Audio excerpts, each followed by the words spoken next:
What's up, everybody? Welcome back to the College Loop Podcast, episode 73 of the College Loop Podcast. Just me in the studio today. Everybody else is out doing their own things.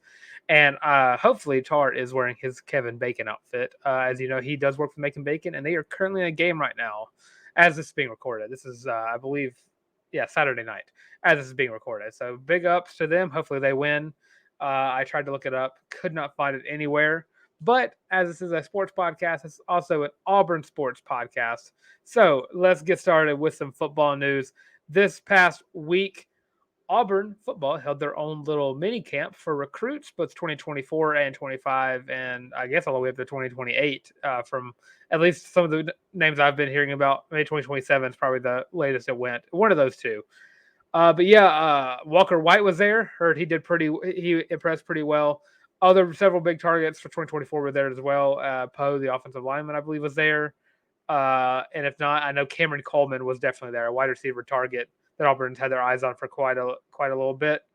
And still waiting to hear back from some of the other 2024 commits. I know Auburn has seemed to have done a really good job. There we go. That was a bit of a tongue twister. With these 2024 guys in the camp went really well. And another big news: 2027 quarterback Trent Seaborn from Thomas High School. You've heard that name before. He's I believe, eighth grade quarterback that went in the state championship game or started the state championship game against Auburn High School, and absolutely lit it up. And for all you people who are wondering about what Auburn's future is going to look like, he just got an offer from Auburn. And he is, I believe Auburn is one of his dream schools to go to. He's from Thompson, so he definitely has been in close proximity for a lot of his life. And just getting that hopefully sets him up for a quick commit to Auburn and a couple more years of promoting and recruiting to the Tigers. Another big news headline came out for the past couple of days. Season ticket sales are the highest they have been since 2017. And that's big news strictly because if you've heard from I think it was a couple months ago, really, where Saturday Down South put out an article or shared an article or one of the two, saying that Auburn's fan base has been shrinking and has lost over 47% of their fan base in the past 2 years, I believe. Yeah, so this just completely debunks that.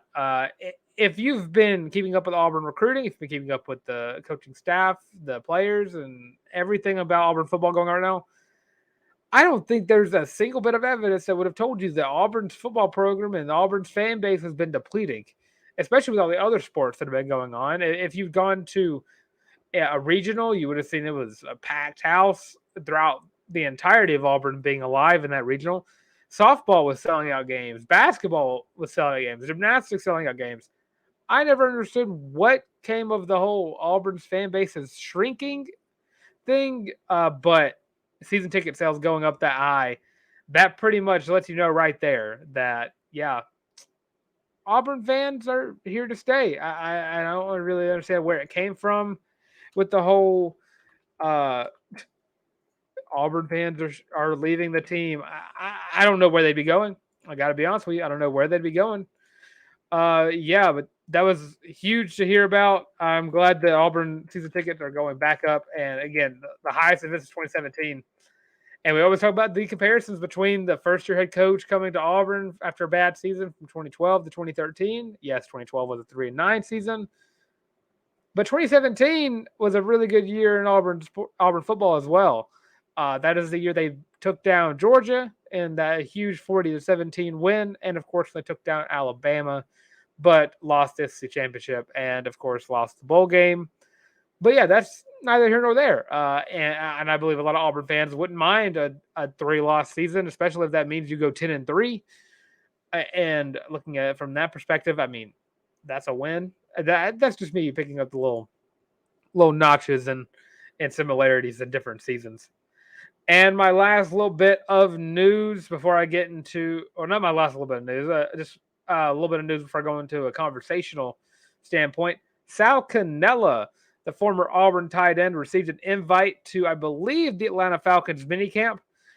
He spent last season on the Dallas Renegades, who, of course, won the national championship, won the championship. I don't know what it's actually called for the XFL. in their last season. And in his season with the Dallas Renegades, he had 42 catches for 415 yards, averaging 9.9 yards per catch. But yeah, a huge season for Sal Cannella. I think that hopefully the Falcons know how to fix him. Clearly, he was pretty decent for the Dallas Renegades, but from what I saw from at Auburn, and of course I didn't watch the XFL. I wanted to, but it was just out of my way to watch it. Really, I couldn't tell you if he really has improved. Maybe I believe he has based on the stats alone. But I don't know how likely he is to be on the roster by the time the season starts. It'd be cool if he was another Auburn player in the league. That'd be pretty cool. Okay, now my last little bit of Auburn news. Phil Steele has predicted Robby Ashford to start over Peyton Thorne in 2023. And you don't know who Phil Steele is. He releases a magazine every offseason. It's not sponsored, but probably one of the best college football magazines out there. And I've not been impressed with the ones that are currently out there thus far. But looking at it like that, I mean, Robby Ashford having a great summer, having a decent spring, and going against Peyton Thorne this offseason. I mean, I don't know if I believe it, but I'm not opposed. If Robby Ashford steps up and actually improves this summer, I mean, I don't want to do the whole "this is the year" meme, but I mean, if I just want to compare their stats for a second, looking at last season as a whole, Robby Ashford had 49.2 completion percentage, 1,600 yards through the air, averaging 6.5 yards per throw, I believe, or yards per completion, 7 touchdowns with 7 interceptions with a long of 62. And if I were to go to his rushing stats, they're definitely a lot higher. Or not a lot higher, but definitely a lot more impressive. 153 carries, 710 yards, averaging 4.6 yards per carry, and 7 touchdowns on the ground for Mr. Robby Ashford. And I go into Peyton Thorne's 2022 stats just to keep it more fair. 62% completion percentage, 2,600 passing yards, 6.9 average, 19 touchdowns to 11 interceptions, while also adding 47 or 42 yards on the ground on 60 carries. This is, of course, accounting for sacks in college stats. And also had touchdown on the ground as well. So realistically, look at the stats. If you look at it from the touchdown perspective, they only had a 6 touchdown difference. And you look at it from the fact that Auburn was not very good last year. Michigan State wasn't very good last year. I think it's very plausible and possible that Robby Ashford could step up this summer and start over Peyton Thorne. Would I bet on it? No, not at all. Am I a big Robby Ashford truther? Yes. And I would love to see Robby Ashford improve on the key things that he needs. But from the standpoint of looking at it analytically, looking at it from a fan perspective, looking at it from any perspective, really, Peyton Thorne is the more complete quarterback out of any quarterback on the roster currently right now. And we don't also know what Hank Brown can do. Holden Geriner could definitely just show up this summer as well. I do like Robby Ashford being prime and ready to battle out with Peyton Thorne. And I wouldn't be surprised if Robby Ashford won the job, strictly based on the current landscape of what a Hugh Freeze quarterback looks like and what a Philip Montgomery quarterback really looks like. If you know, Philip Montgomery did have a Heisman winning quarterback named RG3, or named Robert Griffin III, goes by RG3, who plays a lot better, but a lot like Robby Ashford in his running ability. And if Robby can just refine his passing a little bit, if he, and I know, but still Tar's thunder on this one. If he can just be an average quarterback, I think that benefits Auburn tremendously. And looking at it like that, I mean, Peyton Thorne can also do the same thing. But the difference between the two is they both do what the other does well, not as well, if that makes sense. If you look at it like that, Robby Ashford, great runner, bit of a below average runner or below average passer. And then you got Peyton Thorne, pretty good thrower, while also being a below average runner. And if you could just mesh them up, they're a great quarterback, really. And There's a lot of potential in Robby Ashford. There's a lot of potential in Robby Ashford. And if anyone can get it out of him, it'd be Hugh Freeze. And I got to be honest, with the quarterbacks coming into the next few classes, it's going to get a little stuffy in that quarterback room. And Robby Ashford still has a lot of years left of eligibility. But it's going to be one of the top, one of the best quarterback battles to keep your eye on. Because the thing about this Auburn team, yeah, they loaded up on receivers. Yes, that running back room is nasty. Yes, the offensive line is way better than it has been. But if you look at Auburn years throughout the years, the best Auburn teams that I can think of, besides maybe 2019, really, looking at from the 2017 to the 2013 to 2010, the past years of Auburn being at the top of the sport, Cam Newton, Nick Marshall, Jarrett Stidham, all playmaking, all great quarterbacks from start to finish. And Jarrett Stidham had a bit of an off year in his last year, but I put a little bit of blame on the offensive line in 2018. It was terrible. Can one of these guys step up and be that premier quarterback? And at the moment right now, I don't know. And I think if anyone is going to be a playmaker, it's going to be Robby Ashford. And I really like what Phil Steele is thinking with having Robby Ashford as the starter. And I mean, that could just be, again, me being a Robby Ashford truther, like I tend to be on the show. But I think as it stands, with how Peyton Thorne was so avidly gone after by Hugh Freeze and was definitely the quarterback that the staff wanted, I think you get Peyton Thorne going in as a starter day one of summer. But Robby Ashford just has that dog in him. He's a dog. And yeah, people hate whenever you have a quarterback that puts their emotions on their shoulder. I gotta be honest with you, I love it. I live for it. That's something about Robby Ashford that sold me on him pretty much immediately watching him play. Is I watched a guy who stepped up on the field with everything against him, and he put his body, his heart, everything on the line for this team. And I gotta be honest, I find it hard not to want to play for a guy like that, or play a guy like that on any team. And if Peyton Thorne is wanting to continue starting on a Power 5 team, he's going to have someone give him a run for his money with Robby Ashford. And if there's any quarterback on this roster that can do that, it is Robby Ashford too. I mean, yeah, Holden Geriner can be good. I think his passing ability alone is his passing potential alone is really good. And I think Hank Brown could end up being a decent quarterback for the Auburn Tigers.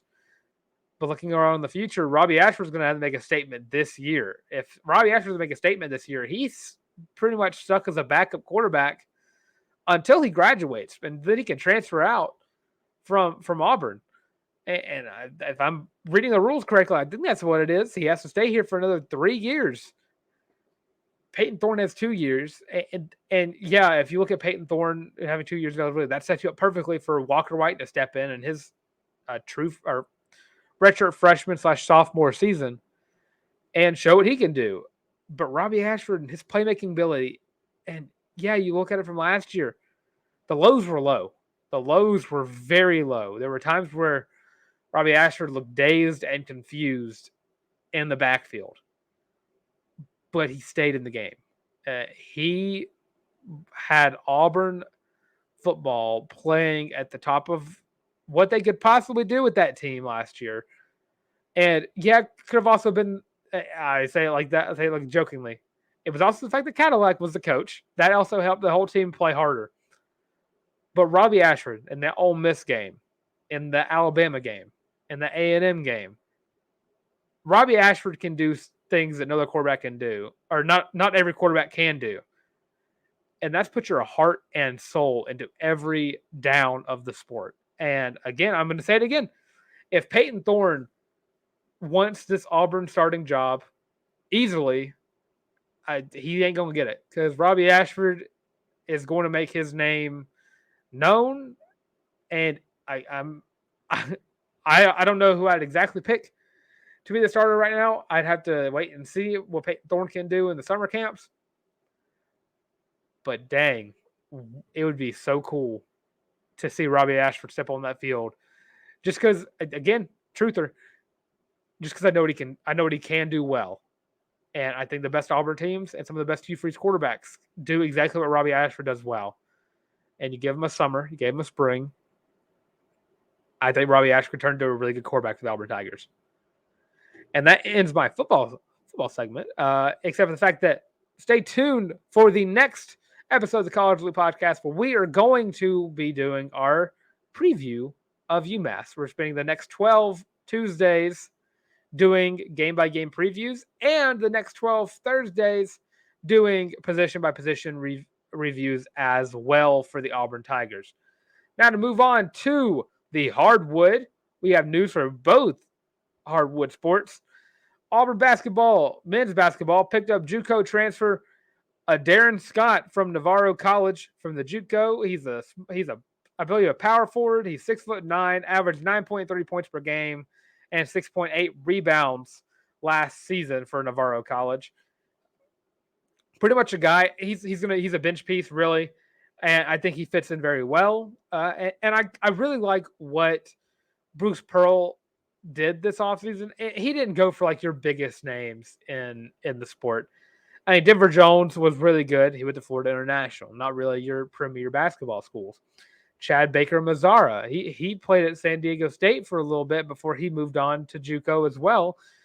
And then you also have Chaney Johnson, who played at Huntsville. He didn't go for these big name schools. He didn't go for your basketball schools. He didn't go for your Power 5 schools.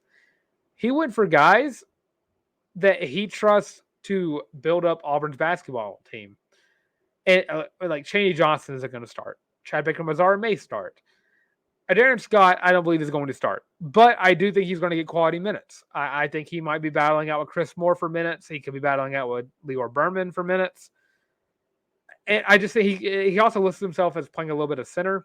I don't know if he'll play center. He's a little bit shorter than Janai Broome. And I mean, I'm not saying it wouldn't hurt if you wanted to play a little small ball. But yeah, I don't think this is like a huge pickup to where it's like this is like the guy coming in. It's filling out the roster with players that you trust and players that you feel like you can build.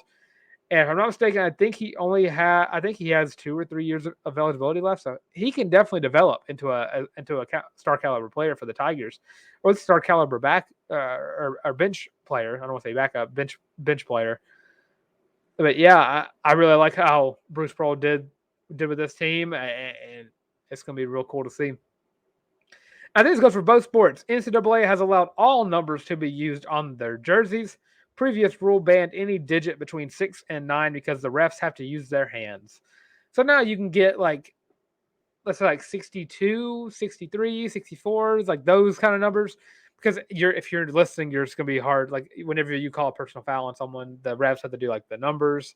Like I just did 51 and like 53. But now I don't know what they're going to do. I guess you're just going to go like 63 and just like do it one hand at a time or 2 hands at a time. And I like it. It opens up a lot more number capabilities. We had a little joke with one of the numbers. If you're have a child brain like me, Tar, Daniel, and Colin do, you pretty much know what number we're talking about. But yeah, it's cool. And the NBA has been doing it for years, so it's real cool to see the NCAA starting to do that as well. Gives a lot more numbers and a lot more jersey opportunities for college teams. And then to move on to women's basketball, DeWanna Bonner is popping off as she just put up a career high for herself. 41 points against the Las Vegas Aces in a 94-77 win. And boy, howdy, did she go off this game. Looking at her stats, 41 points, career high, played 32 minutes, 7 rebounds, shot 16 of 23, which is 69.6%, which is really a really nice shooting percentage. 5 of 7 from the three-point line, shot 71% from the line, and shot 4 of 5 on free throws. But yeah, overall, humongous, great game for DeWanna. Auburn royalty, if you will. I believe I have her number. I have one of the shirts they gave out at one of the games. I have one of those shirts because they're really cool. But yeah, proving that age does not matter in basketball because she is now 35 years old, putting up 40 points in a game. But yeah, huge props to DeWanna Bonner. Great game and respectively has been spoken about from the top leagues because that is one heck of a stat line. Now to move on to baseball, Auburn picked up 2 transfers in the last, I believe, 2 days. Picked up Jacksonville State almost said offensive lineman. That's what OF. Picked up Jacksonville State outfielder Mason Mainers, I believe. He's got 1 year of eligibility left. He played at Jacksonville State, there we go, for 3 seasons, and for the Morehead City Marlins for 1 season. Career batting average of 3.30. On base percentage is a 43. Knocked out 21 home runs with 106 RBI. So real good depth piece there. There we go. And a guy who could probably take over. He plays left and right field, so I don't know how he play center field. I know Auburn is losing Kason Howell, which sucks next season. So I got to get caught up on baseball recruiting as well, just see who will be replacing Kason Howell. They also picked up a relief pitcher from the UAB Blazers, Carson Myers. He looking at his stats, he's a solid pitcher for Auburn depth.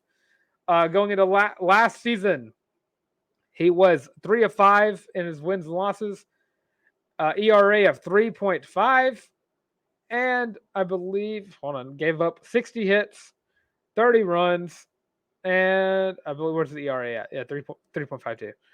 Yeah, it's a nice quality bench pitcher. He also had 70 strikeouts as well.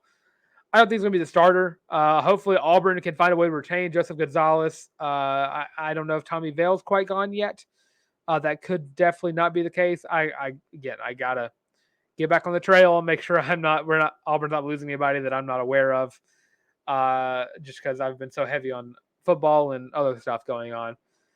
But yeah, Auburn got 2 quality players from the transfer portal, both in state, by the way. So that's really cool to see from Butch Thompson and the guys right there. But yeah, overall, it looks like recruiting went over pretty well for all teams. If we were to do like a whole transfer episode, you'd see how good Auburn football did. Auburn basketball went off. Women's basketball went off. Baseball is now starting to pick up a little bit. And of course, we're still waiting on some softball news. It's been real quiet for softball. Had the girls' leaves, and Auburn been kind of quiet. And again, the season just ended completely. So expect the transfer portal to start popping off for Auburn softball as well. And with that, I'm Dylan Larck at You Boy Tank on Twitter. If you're watching, it's right there. It's right there. You can just right there. It's also in the description below. Where as you're scrolling down, make sure you like, comment, and subscribe. Leave some questions for us. We love answering y'all's questions on the show. So leave some in the comments. Be about anything Auburn related. It could be about anything in the city. Our favorite foods, no matter what, we'll answer on the show. And of course, for my @ on Twitter, if you're listening, is at YABOY the Tank. And if you want to go follow us on social medias, you have us on TikTok, Twitter, Facebook, Instagram. Not on MySpace yet. We will be soon. Y'all just gotta get us to 1,000 subs. And if you, of course, you want to listen to us, you have us on Spotify, Apple Podcasts, Google Podcasts, and Amazon Music. And again, like, comment, and subscribe on the video below. And with all that being said, it's been the College Loop Podcast.